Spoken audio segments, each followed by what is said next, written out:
Welcome back to the podcast. This is our 100th episode. So this is kind of cool. It's a milestone. We made it 100, and we've done more than 100, or I think more than half of them with this team right here. So yeah, this is pretty cool. I forgot the confetti. It was supposed to drop from this thing. Yep. I totally, I missed that. My bad. Confetti store was closed. I think we started the podcast in 2018. Started slow, so we would do a podcast once a month. That was our goal, and that stretched to about 6 weeks. We probably averaged one every 6 weeks.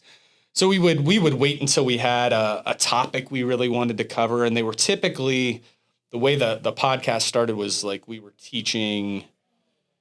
We would talk about like the 10 skills in CrossFit. So it would be like a CrossFit related topic. And it was to really teach our members about, the different aspects, because it's hard to talk about that stuff in class. It's like, I don't want to have everyone like gather around and then we're going to do teaching. People are there to move, I've seen videos of like, Ben Bergeron and different people. They'll do that at the, they'll have like a little 10-minute talk like during the workout, and it looks cool. Like I'd be interested in that, but I feel like a lot lot are not You there. talk more than about a minute, you start to lose people. Yeah, they're just like they'll start like grabbing their phones and eyes glaze over. Yeah, yeah. I actually have to sit people down when I'm just explaining the workout that we're gonna do. Like I'm like, everyone sit down. And it probably takes me 2 or 3 times of like telling them to sit down before like a lot of the people in the class will. And they're like, they'll reluctantly sit down. And all it does is I'm just doing it to get people to be quiet. Because once your butt hits the ground, then you kind of like quiet down and you won't start talking anymore. And then I can like just, hey, we're going to go through the workout real quick. So yeah, that's how the podcast kind of started. And me and Joey would talk about all that stuff. And I think it went really well. We had a ton of people listening to it, and it was a newer thing back then. Not that podcast was a new thing, but for CrossFit gyms to do it, it was pretty new. And I really thought it was a good way to just get information out to everyone, as I was probably coaching less classes and wanted to just convey our message at CrossFit. And then as that's evolved, I ran out of those type of topics, I think, to talk about, or I just got tired of doing it. And then more recently, especially as we've came on as like our podcasting team here, we've talked a lot more about life and, fitness and evolving through fitness and things like that. And then even more recently, got into interviewing people, which is a really new thing, and a place I think we're going to really go with this podcast is having guests on, telling their story, which I think is really the best kind of podcast and the ones I like to listen to, like on Joe Rogan and things like that. So I've really enjoyed those, and us talking less about what we have going on and hearing from our clients and members and hearing their experience, I think is really cool. I know, Dave, we listen to a lot of the same podcasts and types of podcasts. Like, when did you start listening to just podcasts in general and like fitness ones? Like what are some ones that you've kind of like came up listening to, or, I know you'll turn me on to ones all the time. I'll start nerding out on them for a while. I think the first podcast probably I started listening to was actually Radiolab.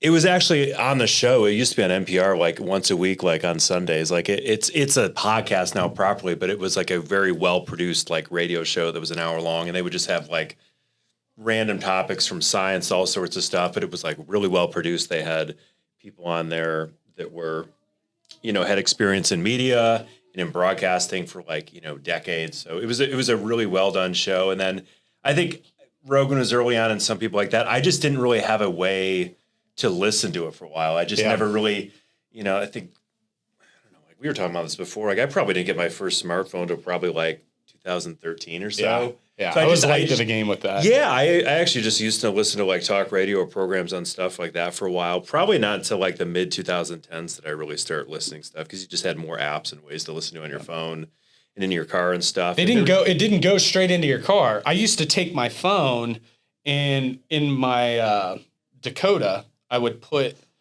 my phone in the cup holder because the sound would kind of bounce out of the phone and it was like listenable, like I could hear it. And I'd listen to podcasts for an hour on drives that way. I think shows like This American Life, a lot of people have heard that show. Yep. And like Radio Lab, like these were some like the early kind of what would become known as like podcasts. Now those are more like, research stories and they're produced in a way that's like, they'd have journalists work for them as opposed to just like a free form conversation at a table. But, I think right now comedians and stand-up comedy is so popular now. And I really follow a lot of those guys. And I think they have really good shows because they are basically professional speakers. Yep. A lot of people who are very good at certain aspects or professions in their life. They're not always the most charismatic people or that have a lot to say or who can really communicate for long periods of time on end. And people that are stand-up comedians, like I said, they're professional orators, so they just usually have a lot to say, and they're usually pretty honest about stuff, and it's entertaining and funny. And someone like Rogan who can have on guests and have serious discussions and stuff. So it makes it more interesting. Sometimes people who are professionals in a field aren't really that exciting to listen to talk for a long period of time. Yeah, that's why I really like his podcast. And I think that was the first one I really, it's a lot of people's first one, but that was the one that really got me hooked on listening to him and probably influenced me in a lot of ways to start this one because he's so good at taking someone who, if they had a monologued podcast, would be not fun to listen to. And he's able to make the conversation really fun while getting information out of that person and making a conversation really fun. And hopefully over time, we get better at doing that with people. That's something that I want to learn how to do. And as I age and get older, like really learn how to interview, listen, and pull information out of people in a way that is entertaining and fun to listen to and relax people. Maybe we'll start like how Joe Rogan does, start getting some drinks going and maybe you change the time. Yeah. Friday nights instead of Friday mornings. Yeah, but I mean, I kind of bounce around, as far as topics and what podcasts. Some are like cultural stuff, or some are more like news things. Some are just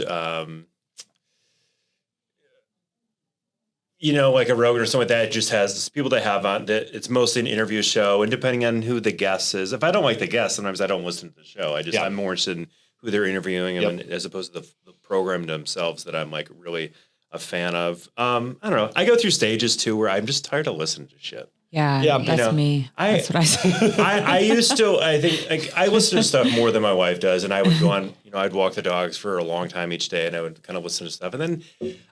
Not that everything I was listening to was like kind of this self-improvement space, but that shit gets old real quick. It does. It like, can. This toxic positivity. Like, I'm whatever. Yeah. I'll kind of listen to stuff here and there, but it's sometimes you're like, I just want to listen to some music when that's available, if I'm working out or if I'm doing something. And the other times, if I'm just walking, I'm going to listen to nature. Like I'm just going to be engaged with real life and just be present. And oftentimes it's been really nice for the last probably a couple months now. I've done a lot less listening to apps on my phone whenever there's a quiet moment and just thinking and reflecting and just, that's how things used to kind of be. Yeah. I think there's so much to listen to and so much to know in the world right now. It's easy to just fill every silent moment with something that's going on. Yep. And it gets a little just kind of overwhelming at times. You're like, enough. I feel like it's not good for your nervous system. No, it's not. And this isn't That's what I selling mean. this podcast, but no, I just feel like there's constant chatter and like even every day, if I just leave my phone at home and walk to get my son from school, and it's about a 20-minute walk, but it feels so good just to be outside and like leave that. And the more I can just leave my phone, I feel like that's part of why I like to travel. I'll just kind of lose track of my phone. I won't check social media. I mean, I'll post things, but I'm not looking at it, or just that chatter all the time. Like, everyone shut up. Yeah. And it could be like, I feel like a lot of times it's really educational and informative stuff you're listening to, and you're like, you justify it in that way. Like, I'm learning stuff. Like, but at some point you're just afraid of silence. You're afraid of your own voice inside your head. So you're just constantly being stimulated by something. You know, there's a little bit of that. Like, there's a time and place for it, but I just feel like there's times where you can kind of sense yourself being like, I want to step back a little bit. I just want to kind of reduce the chatter. And I know when this is becoming too much. And it's, you know, I still listen to stuff, but I'm like a little more selective about when I do it and what stuff I listen to, for sure. Yeah. Things can get old. And I've tried to, like, it's almost like the, you know, the hacking where you're like, okay, so I always, when I'm driving, you're almost trying to work. You're trying to hack ways to, like, get better. And I'm listening to something and trying to improve while I'm doing nothing or traveling or moving from one space to another. And to your point, I've noticed that there's a time and a place for it if you need motivation or, you know, but just that constant thing like that can I feel like reading doesn't do the same thing to me, like, neurologically. Like, it kind of calms me down, and you're doing another activity, but I just feel like it's healthier for your brain. But so you're advocating for people to stop listening to this. We're going to put all this into book form, each podcast, so you can read it if you would like, or you can listen to us. No, but I was going to say, on the flip side of that, you know, I am not a podcast person, but Brandon will kind of get me into different podcasts, and it's good for me because I'm like, I don't want to listen to anything right now, but I'm horrible with history and, like, that 90s podcast. It's really good for me to listen to. I really like Joe Rogan. Some of his podcasts are you've got me to listen to. I really enjoy that. But it's good for me to try to, like, take in that information because I'll tend to just read or shop on my phone if I'm bored. But, like, the constant chat, it's hard for me to, like, have that all the time.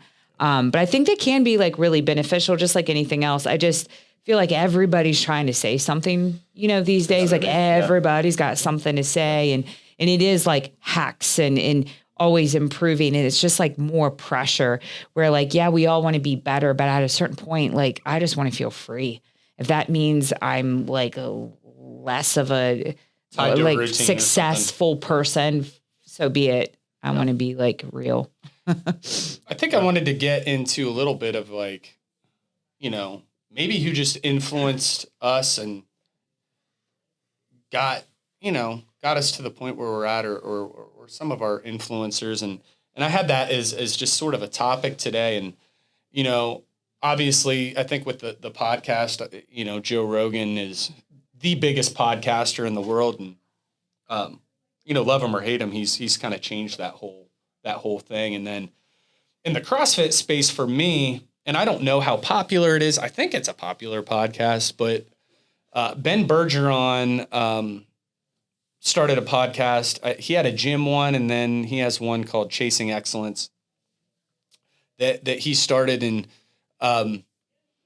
while I don't really think it's probably the most entertaining podcast for especially anyone outside of CrossFit, maybe it is. I get a lot of good little tidbits out of it. And it started a lot, like, I mirrored that for a while, where a lot of his were him and his co-host would teach on a topic. And then eventually I think they ran out of that to do.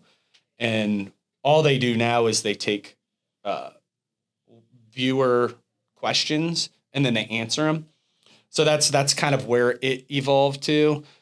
But he was a guy who, you know, I looked to early. I met him back in 2010 at Reebok when I was there with Graham, when they were kind of getting all that stuff together.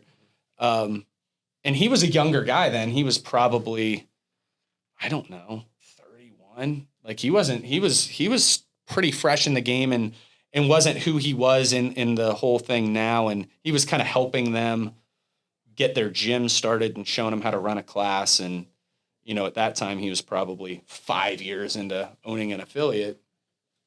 but got to meet him and spend a little bit of time with him and his wife, Heather, when we were out at Reebok. And then 6 years later, Dan and I went out to his gym, and they were doing these like immersion seminars where they would bring you in and kind of show you how the gym worked and how they did things. And at the time, I think that was when comp train and all of that stuff was probably at its hottest. Matt Frazier and Katrin had just won the games, and he had a bunch of high profile athletes training, you know, in his, like, at least under their programming. And it was a place for me. We had had some success at that point. You know, we had 3 games teams. We had a lot of people at our affiliate. And so that was one place where, you know, there was people starting to sell this and that and trying to improve gyms. And, you know, most of these guys at that point, like, I didn't really have probably a ton, at least I felt like, to learn from them. They hadn't been doing it as long as I had been, and their gyms or whatever they had done previously hadn't been as successful as the one we had. So that was a real spot where I could look for. I'm like, this guy's been doing it longer. He's had a ton of success, and I have something to learn here. And I learned a ton when I went out there. We spent 3 days. We had a really good experience. Got to see how they ran things, and it did a couple of things for us here at the gym. And we ended up sending like Joey and Andy and a bunch of coaches out to this after we had done it. And what it did is it showed us areas that we could improve. But what was really cool, and I think a great like caveat to it, it was like, we're definitely not out of our league when we saw that place and that facility. So we saw a lot of places where we were, it was a good place to grade ourselves against. Like, they're doing this a lot better. They're way more organized in these ways. We actually do X, Y, and Z much better. Our energy's better in this way. Like, it was good to just know, like, hey, we're not out of our league here. Like, we're doing some things right. We're not just like, we're not just lucky, you know, with what we have. But after that, I really liked to kind of watch what he was doing. And then they started doing the podcasts. And, you know, I think he's got some criticism, you know, in more recent years. And like, I think the picture he was painting was like this, just almost like what we talk about, the, you know, these locked in routines. And like, it's like, would this dude even have a cup of coffee? Like, what? He would do matcha tea, maybe. Yeah. I'm like, it was like the lady from BioAccelerator when she would have a matcha latte like once a month as a treat. And I was like, I cannot follow this nutrition plan. I'm like, is he just like a hardcore gambling addict on the side, or, you know? And I think what's cool is you've seen in his podcast, I've listened to it more in recent years, and you've seen him like humanize a little bit. Like, their business has got competition. He's lost a lot of those athletes. He talked about spending a summer. I listened to a podcast where he was in Cape Cod for like the summer, and he was drinking every day, like too much. It didn't sound like he was obviously like out of control, but he was drinking, you know, 4 or 5 drinks a day for a whole summer. And I was like, I didn't know that dude had ever had a beer, you know? So it was really cool to listen to that and listen to kind of how he's evolved. I think we've definitely like gone our own way.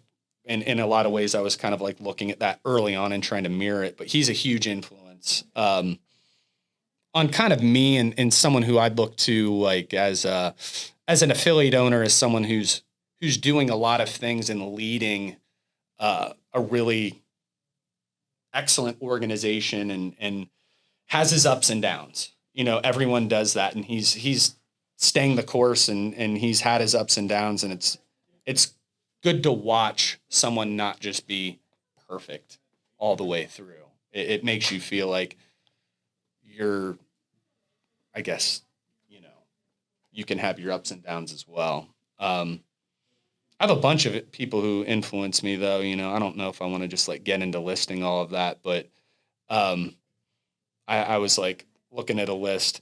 Someone who people don't talk about, Dave, did you ever listen to anything with a guy named Craig Patterson. When you worked with Mitch at Fit Club, did he do Mad Lab stuff? I've heard the name Mad Lab, but I don't know that name. I've never worked with that company, but so him and Greg Glassman just getting into CrossFit. I remember seeing a video and he was like speaking to this group and he was talking to this group of people and his gym, this is in like 2006 or 7, his gym had done, I think it was like $40,000 in revenue in a month. And it like, my brain exploded. Not that he was pocketing that. It was like the whole collective thing. And I was just like, oh my gosh, thought it was the coolest thing I'd ever heard. And he was just like, you know, he's running like a CrossFit gym. And that, something about that, like, made my brain flip into like, I want to run one of these gyms. And it wasn't to make money, but it made me think that it was possible. I had worked at a gym that I think, you know, since it gained some success, but something about like I was working inside of a gym, I wasn't making much money, and I didn't think that they could really go. And something, when I heard that, it made it like sound possible, like that someone could do that. And I was like, okay.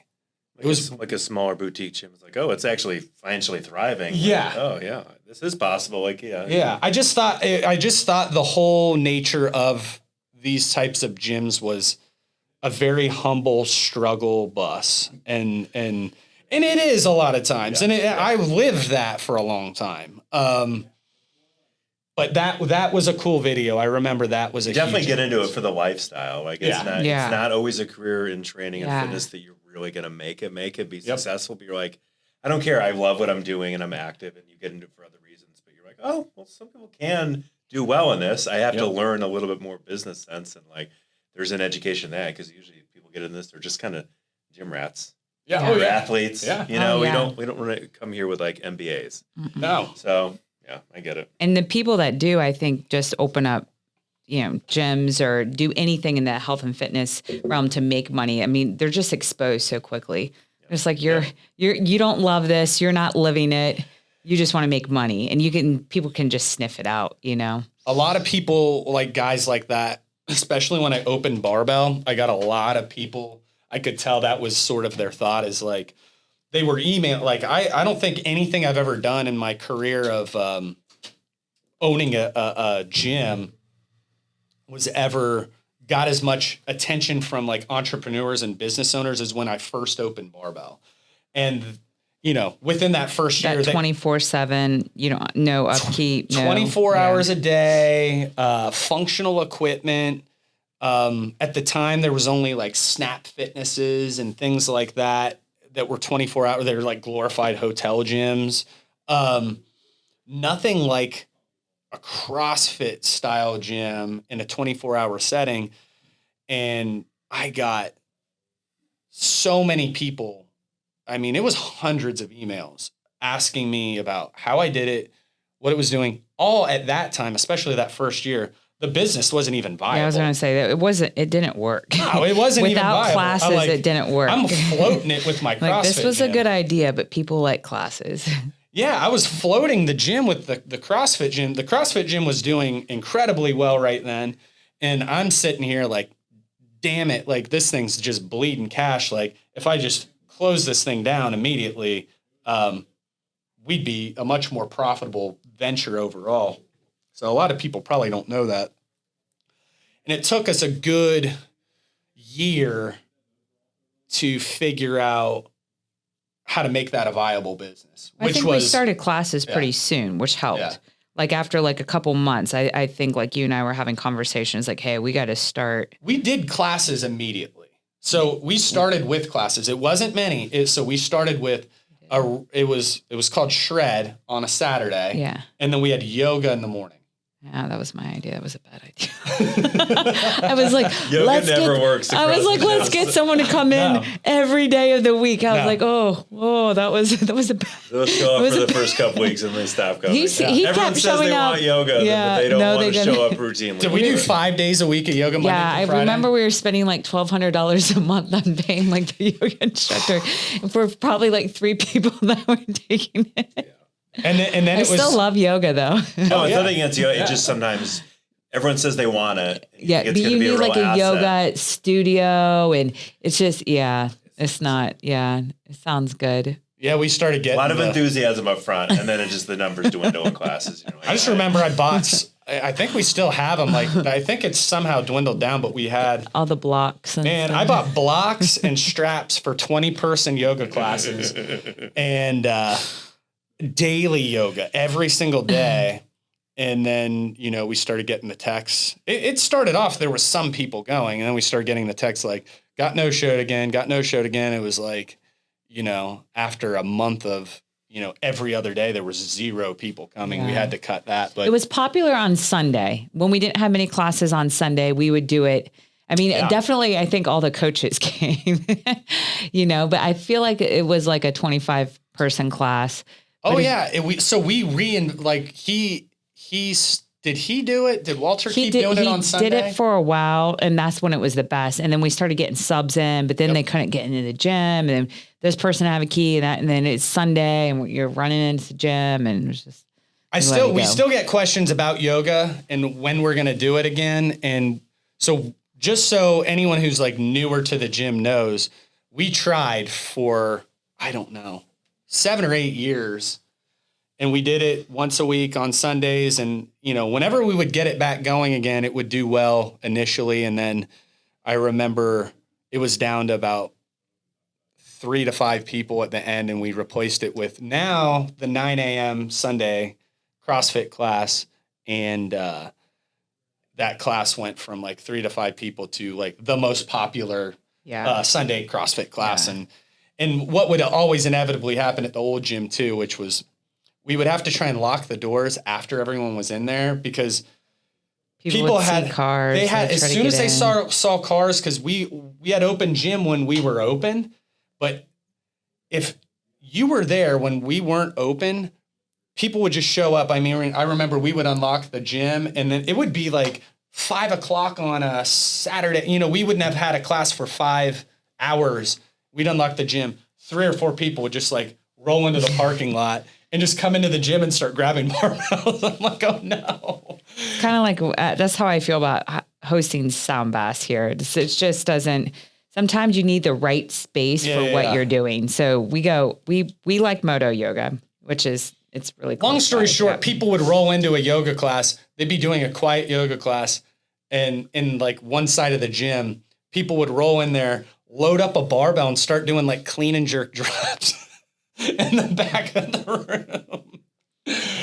Yeah. Well, so yeah, long story short, I don't know where I was going with this, but barbell, we ended up doing the power hour, creating Rev.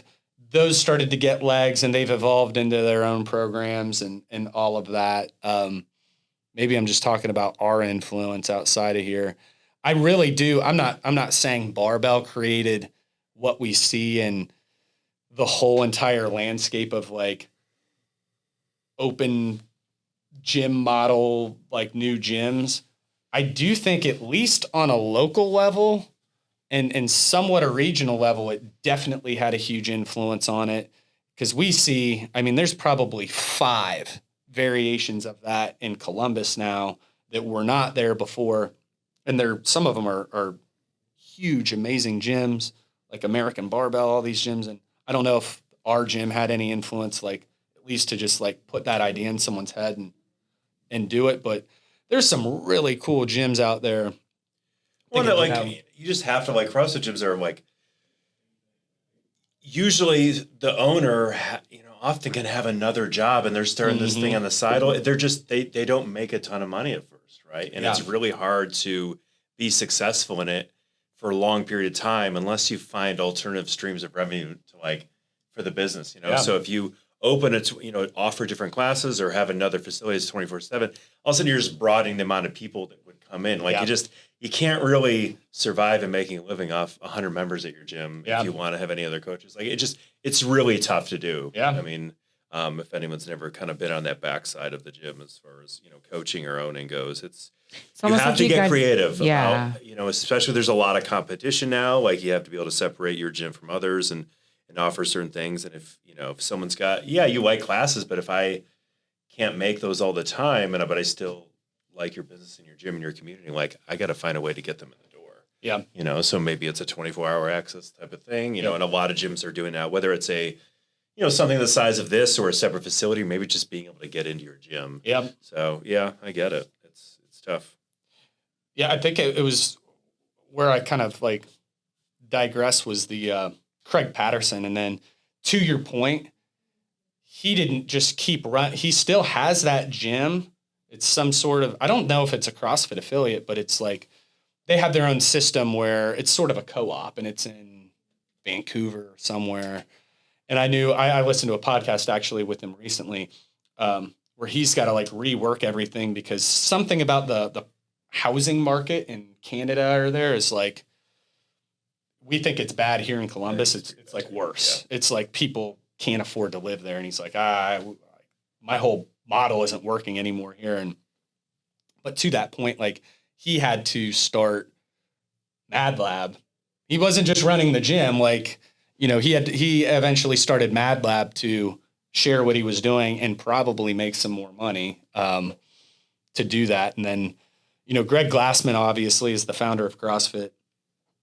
Huge influence. I think the guy, obviously was a genius in the way that he was able to kind of see beyond, like, I think people get into fitness and different things and they have a pretty narrow view. And he's like one of those people who kind of can see beyond the world a little bit in a way that most people can't. He is a visionary where he could see all these bigger pieces like, Olympic weightlifting and sprinting and all the things that he was seeing that were really getting results out of clients in these gyms. And like, let's put these parts together and in these combinations and see what it does. And it was obviously working like nothing else had. And it completely changed the whole landscape of fitness, that we see today. And some big influences on me that, I'll still talk about maybe occasionally in the podcast, but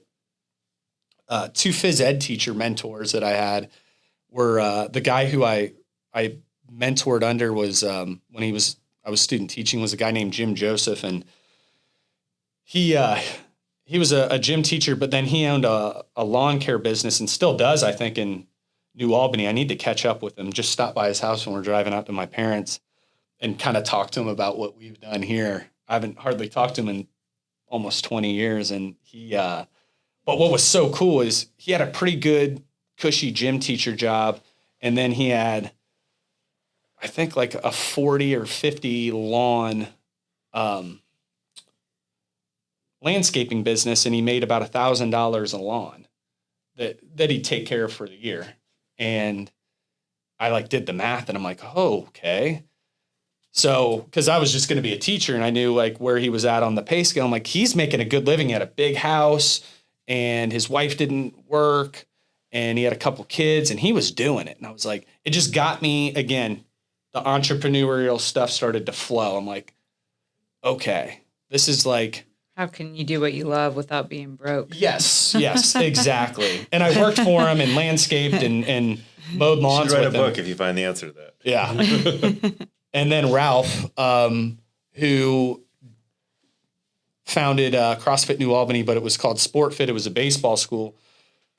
Very much the same thing, phys ed teacher. And then instead of lawn care, he had, it was really a baseball academy, but we started doing workouts and I was like his first trainer, like workout trainer. And I would train the baseball players because he said, the biggest issue he was having with his athletes, people would take them, their kids there for baseball lessons. He's like, they're not strong enough to swing the bat. Like I can try and make these technical improvements, but like they can't actually execute them because their muscles don't work that way. So that's how I got started in training. And then eventually I had learned about CrossFit. I was getting more into CrossFit as I was training there, started pushing the CrossFit workouts, started training their parents. And then the parents, actually overtook the kids and how much we were training. And the whole place flipped from being a baseball school into a CrossFit gym, like over about a year and a half sort of time period. And then I think my big influences too, in my earlier days when I had first taken over Rogue, was Doug Chapman from Hyperfit.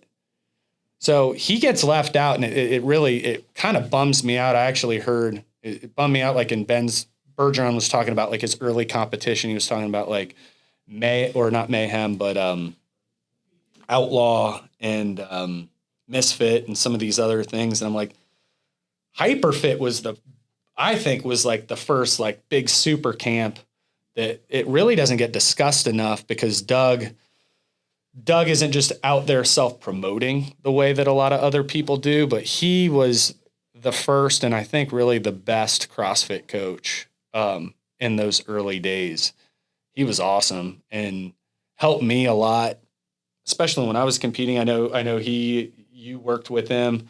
He trained Julie Fouché. He had teams in the games.